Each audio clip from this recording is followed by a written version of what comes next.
So you guys loved the previous hot takes video, and in that video I did mention that we didn't actually get to finish all of the takes that we originally had. So this is the official sequel video, and yes, I am with Frey once again to finish off the previous hot takes and include a couple new ones, so please enjoy the video. Hello everyone, and welcome back. As you can see here, we have returned with another juicy hot take sequel, pretty much a direct sequel from the last video with a little bit of minor additions. And not only that, but we do have our lovely guest returning here. Kamui, I can't stop having opinions. Everyone needs to hear everything I have to say all the time. That's how and the internet you have to be works, correct and all the time. I'm so glad you're enabling. Yeah. Everything I say is correct. There is no room for nuance. Everyone is just either right or wrong. Yeah, no, I think there's no gray. This is pure black white. No, of course, yeah. So you guys loved it first time. Well, we're going to be finishing off a lot of the questions that we did not get to, with only a few minor additions. However, and we both are completely down for this. If you have your own personal hot take, please do write it down in the comments, and we will use that for the potential next sequel that might appear. With, you know, you never know. It's always possible. There are many possibilities in the world, and one of them could be your comment being read out. Fair enough. I guess I'll start off with my own comment. As I have said, Z-Tune is the best written character in Limbus. Now, this is obviously directly taken after Spring Cultivation. The funny thing is, like, this isn't even about G2, but my main take on Spring Cultivation is that Kanto 8 probably would have felt like a bit of a cop-out without it. I've seen a lot of stories that involve, oh hey, we got the bad guy that was out, and now they're just gone, and now we've got our person in there and everything's great. And Kanto 8.4 acknowledged that, hey, this actually doesn't mean everything's fine. There's still so many societal issues, and there's no guarantee things will ever be fine no matter what you do. You just kind of have to do your best, put some good energy out there, and have faith. So, good luck with that, society. So, Z-Tune on that note. Yeah, no, so speaking about Z-Tune, I think Z-Tune is definitely, I could easily say, probably a lot of people's favorite side character. I feel like she does get a bump just because she became the Limbus Company community's horse for a while, if you know what I mean. But yeah, I guess this comment is more like Spring Cultivation glazed than I guess it is more than anything, because damn, I loved Spring Cultivation. That was so well done. It was nice. I feel like G-Tune, for me, ended up being more of a vehicle for us to understand other parts that she was in, more so than a character in herself. And that isn't to say that she's a bad character, but I also think I would have liked a deeper dive into her specifically, more so than, I guess, about her past more than anything else. When the way they handled her present, phenomenally. There's no getting around that. The current issue she dealt with, her having to get past her, like, I'd say burgeoning imposter syndrome, how much she had to take on so quickly over, like, a month. I mean, look, we could talk about this forever, so why don't we not do that? And let's just move on now to the next one, because we could be here for another 20 minutes and still end up with nothing to say about it. Is you. Wow. This one is just a fantasy in my head that I can make a pitch for. This might be a terrible idea, but that's why I feel comfortable putting it out as a hot take. I'll stand this until proven wrong, but I'm in love with it. The ProjectMoon anime, whatever story it is, should be made by Glitch Productions. Ooh. I guess we should give some context for people who potentially don't know who Glitch Productions is. Yeah, so potential audience. Potential audience. Glitch Productions is the studio that made shows that you might have heard of, like The Amazing Digital Circus, Knights of Guinevere, whatever the hell the one about living forever is, the Gaslight District, that's the one. Gaslight District. And Murder Drones, and also something before that. Honestly, I don't care about it. I don't remember. I don't know. I'm not gonna lie to you. I don't remember what was before Murder Drones, but yeah. I think that with the way Limbus is, I don't think you would have a or ProjectMoon is, I don't think they would have a terrible time getting a hold of a studio. But, like, you could get a conventional, like, anime studio to do their whole deal and get it put on, like, I don't know, High Dive, Crunchyroll, the works. But wouldn't it be kind of a more fun story? Let's not worry about whether the production would be. Wouldn't it be a cool story to have another indie animation company that's talked about robots dealing with emotions, people with existential dread that have to avoid distorting in new settings all the time, the end of days and pretty overt references to Christianity put into societal conflicts, and said megacorporations causing the average person to take drastic action and get into very unseedy business practices. I'm just saying, You're kind of cooking a little bit. Down. You're kind of cooking a little bit. I won't lie to you. That's my entire here's take. here's the thing. 2D or 3D? Yeah. Honestly, either. Why limit it? If they think they can do it in 3D, by all means. I don't care. I want them. I think this is a team, like kind of a match made in heaven, that if both of them had the manpower for it, the personnel and ability to communicate, because I think that translation would be the bigger issue. That's the biggest issue, yeah. That would be the biggest issue, granted. But this is their court. This is their house! To be fair, it's not like it's the first time that this has happened. I mean, isn't that how it happened with Millie? But if I recall how someone told me how the whole Millie thing came about, someone, and the video's still out there, and I don't know who that is, but someone made a AMV-esque type video, and apparently that video blew up massively, and is one of the single reasons why ProjectMoon eventually contacted the Millie production and got in contact with them for Library of Ruina. So what you're saying is, if we get Glitch to do an animation for ProjectMoon, there's a higher chance that they could pick it up on it, yes. Alright, cool. So, you know what that means, guys? You gotta go out, and any animators need to make an AMV just like shipping Pomni with Sinclair. Make that happen and the world is ours. It's the first domino in fucking ProjectMoon domination. This is gonna be so stupid. Yeah, go make a bunch of AMVs with like murder drones or something. Here's our first official hot take, I guess, of the previous comments. We have, you read the last one, so I guess I'll read this one. Ishmael did not change in the slightest after her own Kanto. She just went back to being insufferable. Ooh, right out of the freaking fire into the pan. Was Ishmael insufferable? No, I don't think she was. The only time she was ever insufferable, which was intended, was during her part 1. I feel like. Yeah, during SEA in part 1 of Kanto 5. That was like the time she was insufferable. Otherwise, she's just kind of...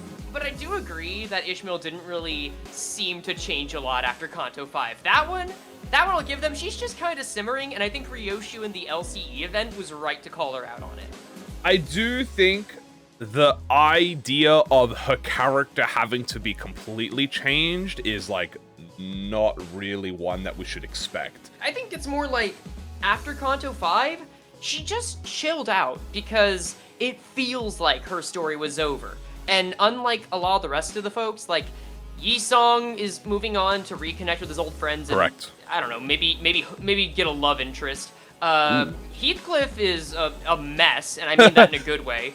Don Quixote has her own after game now, and Hong Lu is getting to live for the first time, frankly. I do agree with you there, that Ishmael is one, especially when it was Kanto 5, kind of was like a full package. Like, it was it. Like, her character development was, like, she developed. She, unlike Yi-sang and Sinclair and Roger, especially Roger, and even Gregor, she does not really have more until Arknights, I would actually argue.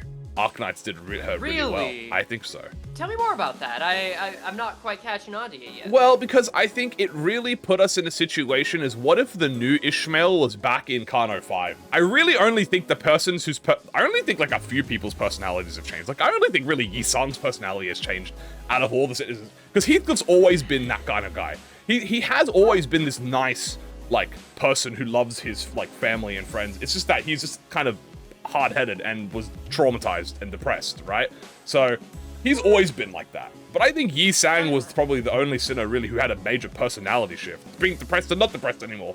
I'd say Hong Lu's up there as well. Hong Lu as well. Hong Lu because he's actually like emotional now, which is great. Emotional. And Don Quixote, just because even though she's still LARPing, like, true. she knows where to draw the line, and she didn't Don Quixote go as off well. The handle. She got a character shift. But those are toward the later half. I wouldn't really... See how I'm not really talking about that because I'm talking pre-Kanto 5 more so. Oh, hey, look, this one I'm revealing on blast here because it's Archie. Hot take, but I think the game will be significantly much better if they give each character a little bit of abs and muscle.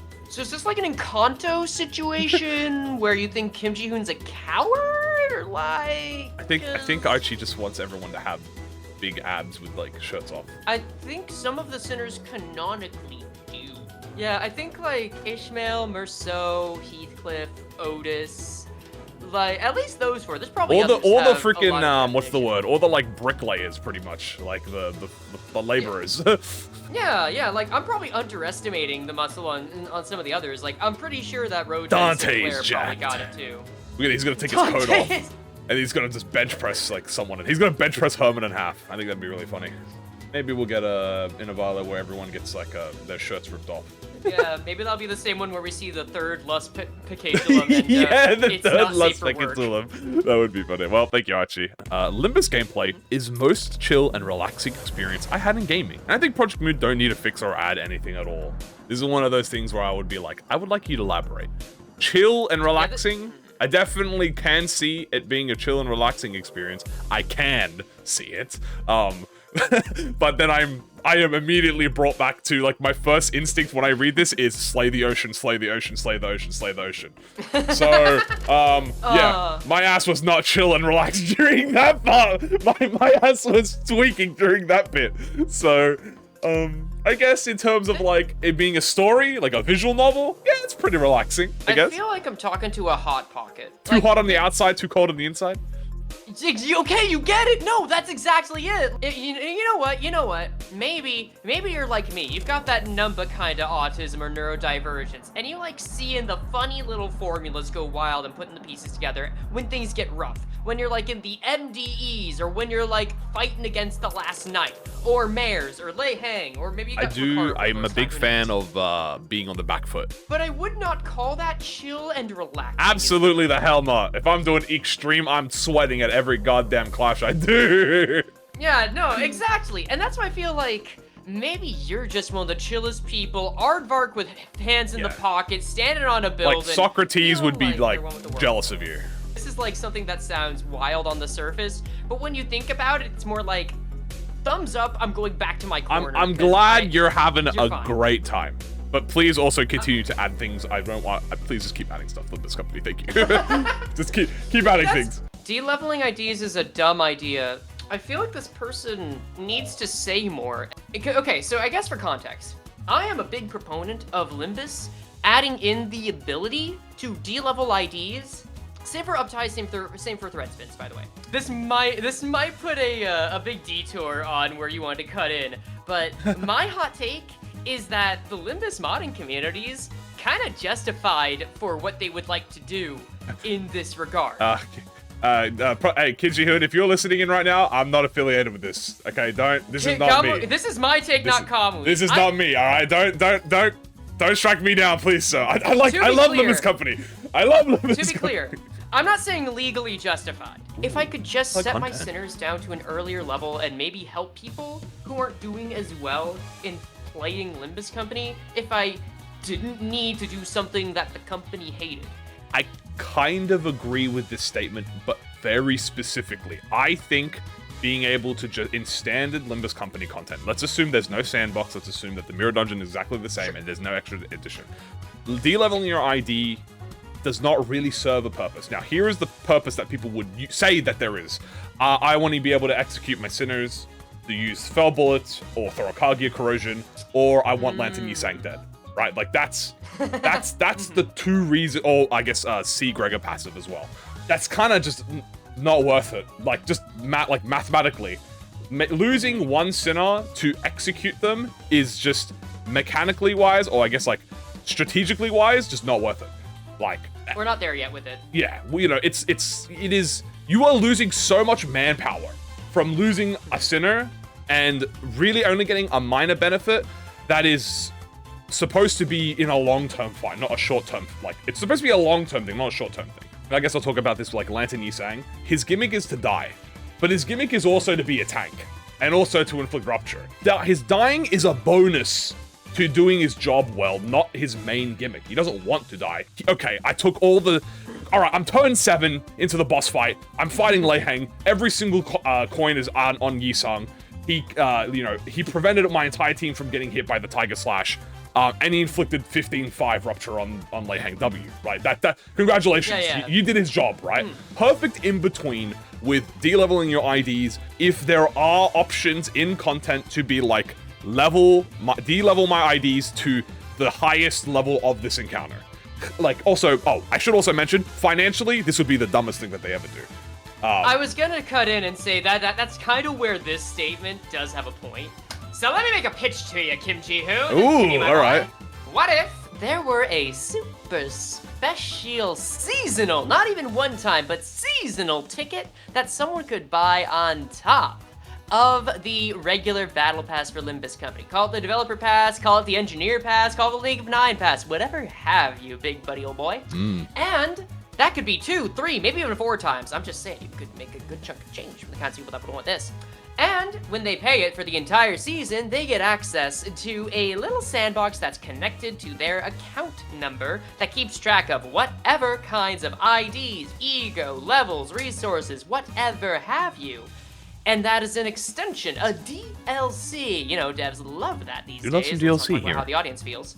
Yeah, and that would allow people to just play using whatever they had. I would gladly pay for it every season. I'll admit, probably in the minority, but you would be able to make money off of it on the regular, and I imagine, while it would take some upkeep, it would go a long way to getting more out about the games, and make it so that you could make it so much easier for people that are modding the game to have no leg to stand on. 11 USD. Okay, so it'd be double the season Twice as pass. much. You get it for the whole season, and it gives you the sandbox mode, and it gives you all your IDs, and it lets you make. I mean, look, if you could Mario Maker this shit, I would gladly pay $50. Yeah, that's what I'm saying. Mario Maker it. That's why I think it's worth it, because you would make the actual encounters. You could put Ricardo and Lei Heng together if you wanted. Oh wait, and then imagine you get share codes for the mirror dungeon. Oh my goodness, that would be. Okay. Oh, Project, never mind. This is don't- peak. I'll pay $100. That's what I'm saying. That's what I'm saying. And Infinite content Okay, now right here. you're on board. Infinite content. I'm down with this. Yeah. And again, you wouldn't be getting any IDs you wouldn't already have. It would just be linked to your account and keep that as your library. I'm just saying, Kim Ji-Hoon. Yeah, I think Maybe I we think could- Kim Ji-Hoon should be listening on this one. Make a Limbus Company maker.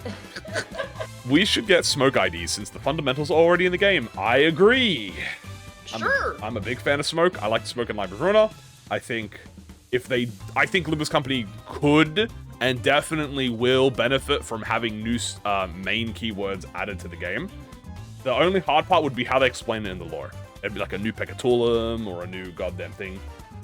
Well, wait, would we really? Because, like, are they saying that smoke IDs should be, like, the 8th strategy? What I'm assuming from this comment is, yeah, we should get, like, smoke should be, like, the next keyword that we should get. I'm reading this as we should just get smoke, period. Because that's the way I'm seeing this. All right, I think like, either or I'm perfectly fine with. Like, if Ryoshu's seasonal end ID was like a smoke ID, I'd be completely cool with that.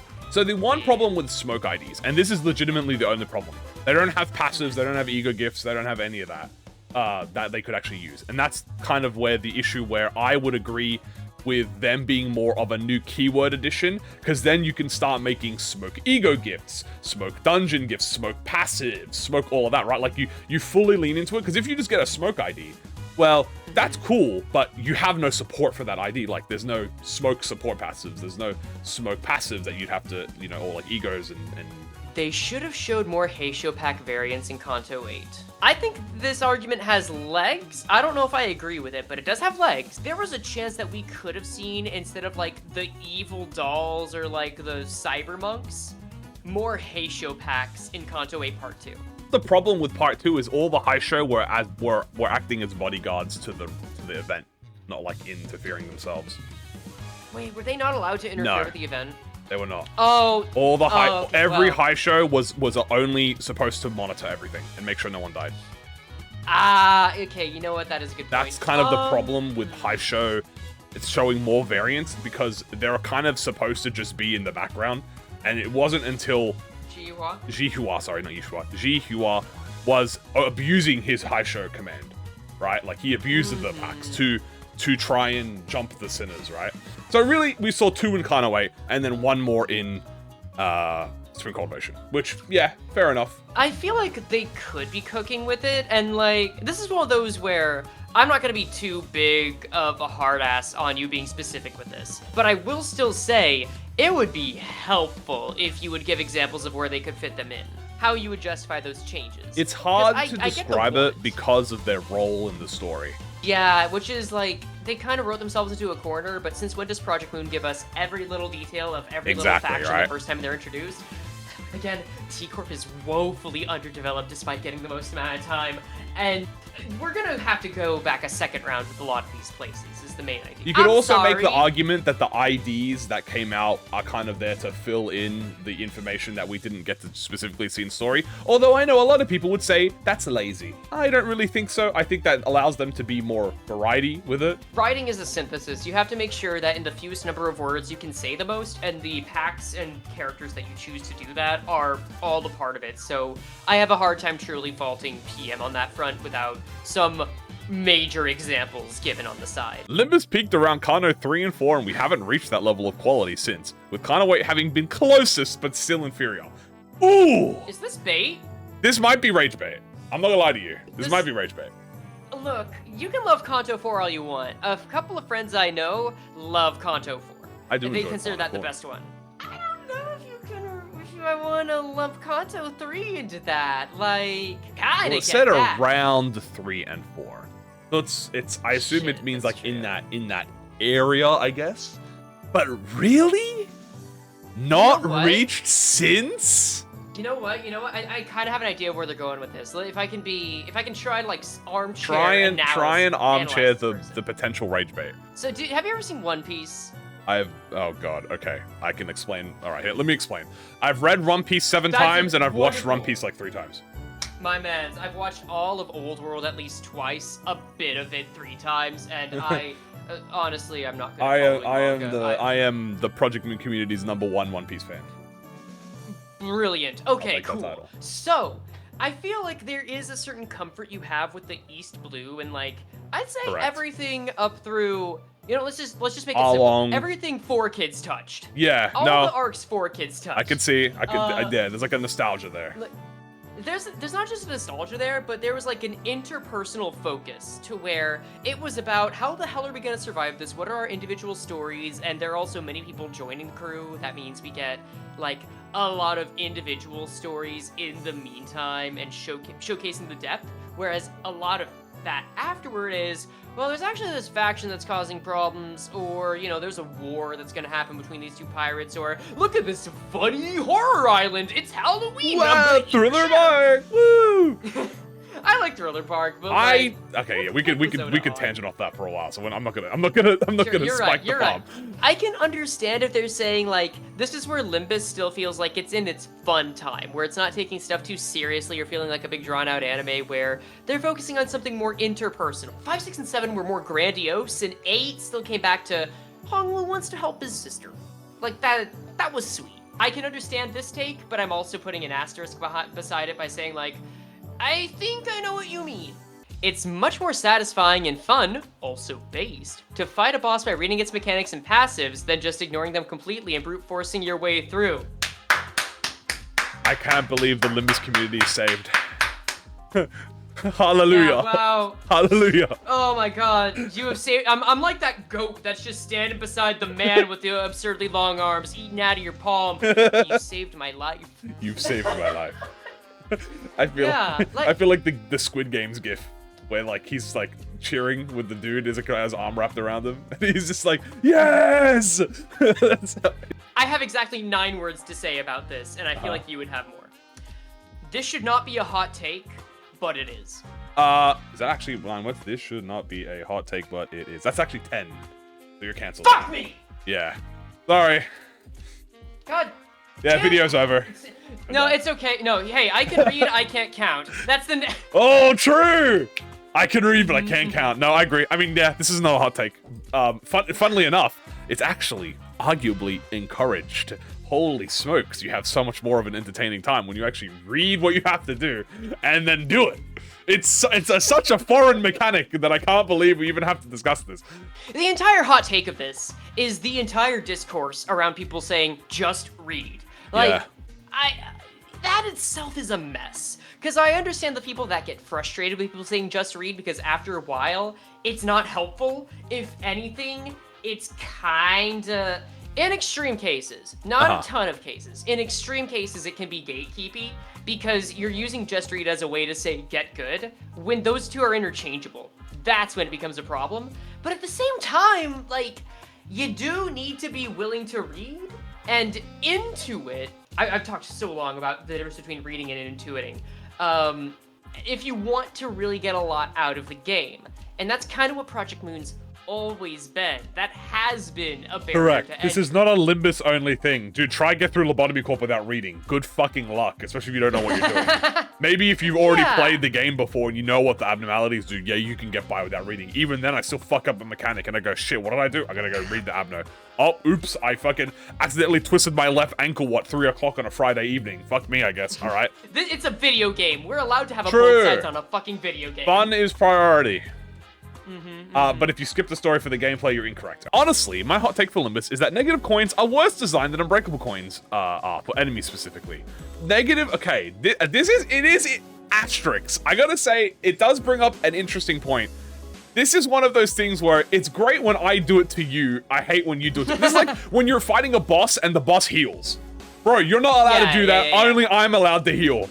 That's cheating. So I'm trying to think of every enemy that's like a negative coin enemy pre-modern. I guess I'll talk about pre-Kana 7.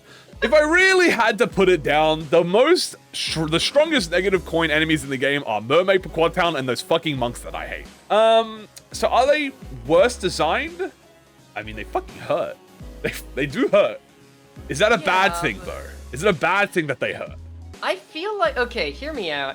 I feel like if an enemy has negative coins, that's going to affect how I play against them to a much greater capacity than if an enemy has unbreakable coins. If they have both, that's another thing entirely. Now we're getting to some real math, but So the problem becomes this. The thing is, like, you come out in this and you'll be like, oh, the Knight of Despair thing, you know, what's the point if it doesn't do anything even if you beat the coin? But then people will, and there are still a large chunk of people who will be like, unbreakable coins are still unbalanced. Like, to this day still. Even though they have, like, Clash Win, deal minus 8% damage. This coin does not trigger skills. This coin does not trigger stagger bars. This coin restores your HP. This store fucking does your taxes. Like, all of these conditionals on the unbreakable coins, and all you're seeing at this point is doing, like, 6 damage in the animation, and people will still not like that. Like, a good chunk of people don't like that still. the unbreakable coins are being chained up in the basement begging for bread and water, Exactly. and you're still saying they should be evicted. Yeah, like, at this point, I'm trying to think, latest content Arknights. What kind of unbreakable coins did they have? I'm trying to remember. Okay, now imagine it without any negative coins for anyone. One of those is a lot more boring. But I also think negative coins exist to, like, make it so sinking is not always a great choice. I think that's a fine thing to add in. And that kind of leads back into this thing. Is it worse designed if you have to be scared of an attack? No. Right, that's kind of how I feel that's how I kind of feel negative coins. When I see a negative coin, my first instinct is, fuck, how do I deal with this, right? And I feel like that's a valid thing to have. Now, can it be frustrating? I mean, I can see it be frustrating, especially with those monks. Those skill 3s that some of the monks have, you can win the clash, and they will still kill you. with the negative coin. Yeah, that's true. Yeah. No. But if that's like difficult. 1 in every 10, is it that big of a deal that it happens? Take this one. This is one of the new so this is after the video came out. So now we're into the video of the new comments. Okay, so I'm already seeing a good chunk of text, which means that they were thoughtful enough to. There was more than this, but this is I purposely snipped this one out. There was like 10 of these, but I took one. I think MD hard should level your IDs to 55 like normal mode. The reason why people get so tired of running MDs is because EXP tickets are scarce to the amount of modules you need to gather enough to fully level up an ID, so they don't really have a choice but run the same team over and over. Making all your IDs level 55 will allow them for more experimentation with characters you wouldn't normally use them with cool ego gifts, run them in hard theme packs without rolling over game mode like normal mode. I feel like EXP is easier to get than Thread and any other resource in the game. Correct. thread excavation, they cap you at that shit by only doing it 3 times per day. So, like, you can I have had get days the where same I've amount gotten of... 150 blue tickets in a day. Yeah, exactly. Does it take more time? Sure, Of course. it takes more time. You gotta put some grinding into it. But, like, again, it's just... If you just can't do that with any of the other resources. Unless pulls, I would say if you're in a state where you have a lot of lunacy and you're making pulls a lot, then sure, but that's gonna run out, my friend. Yeah. Yeah. And then, like, as for making all of the IDs level 55, I'm not saying this is as strong an argument, but I will say PM does have an answer for it. Not a perfect one, but an answer. They're making rental teams, and they just updated it at time of recording. I guess out of everything, if they leveled you up in hard mode, why would you ever buy XP stuff in the shop? I guess that's kind of the argument. True, right? actually. That's the argument, right? The financial thing is there would be no financial incentive for you to ever do that. That's also true. Like, if you're just gonna get put to 55, what is the point? Well, I'm leveling Yes, for it's the story. That's it.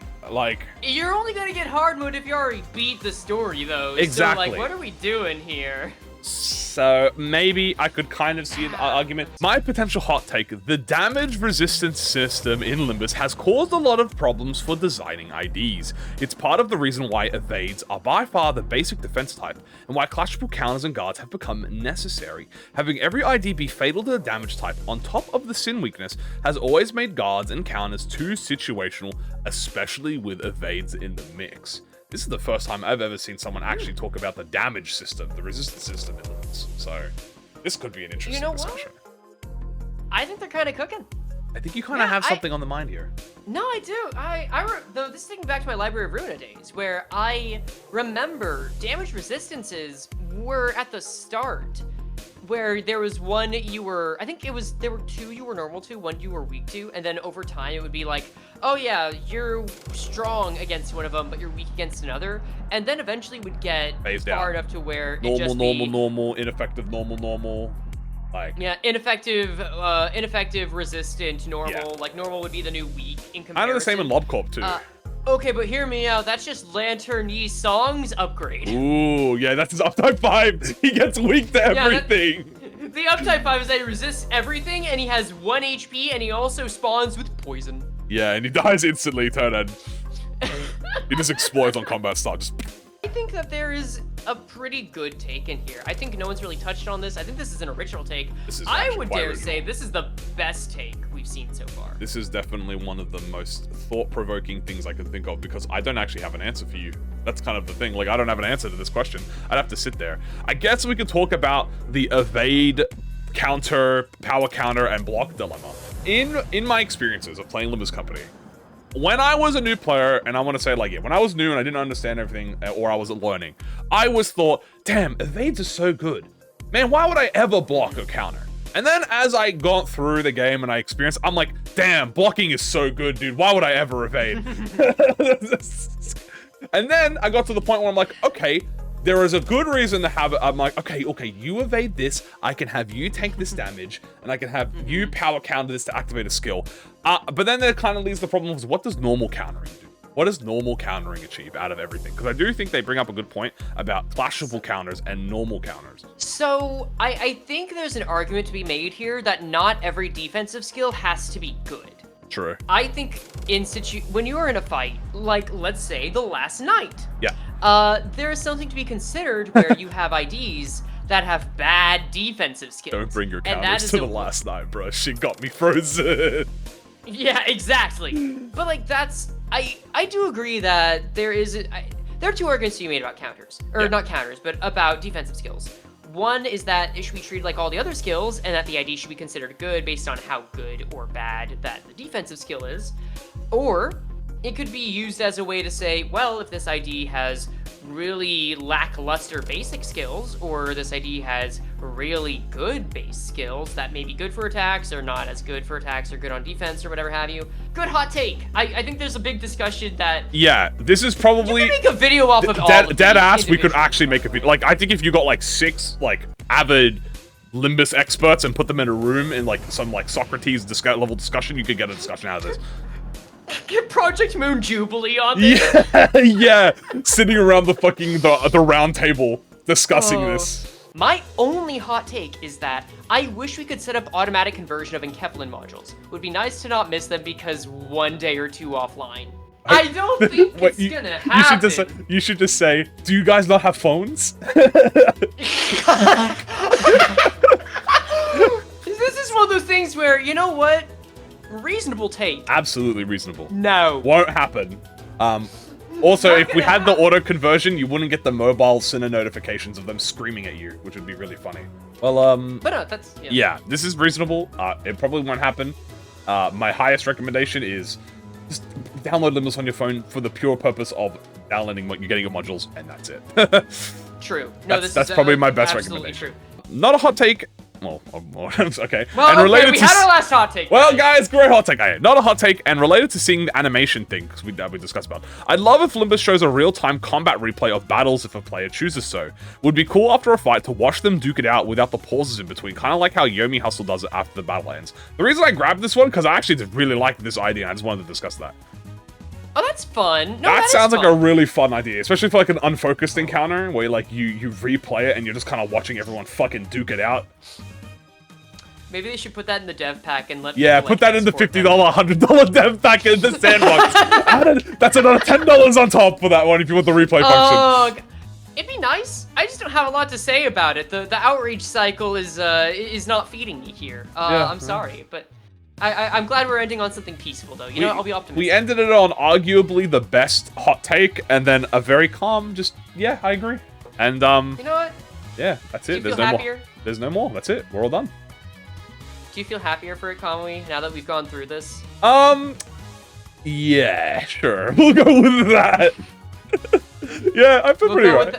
And, you know, if you guys, again, want to put your own hot takes, now we're asking for original hot takes in the comments. No replies to any of the ones that we've discussed unless you want to talk about it. But if you want to get a hot take in the video, start it off with hot take, like exclamation point or whatever, and then just write your hot take out. Yeah, but use the hashtag. Hype the video if you want your hot take and to hype be the seen. video and like, comment, subscribe, not only to me but also Frey. All right, you know what, Kamui, thank you for having me on. Of course. It was almost a good time, but I think there's only one thing that would make me feel better now that I know how much Limbus and the community are lacking. Kamui, I really hope that the person that's watching this video makes some really in-depth Heathcliff x Jax fanfic. We gotta have it. Let's get Purple x Purple on it. ProjectMoon x Glitch, baby. Get that anime. I'd like to give a big thank you to everyone who watches my videos, and a massive shout out to channel members, donators, and gifters. Your continual support means the world to me. Thank you so much. I truly appreciate all of your efforts.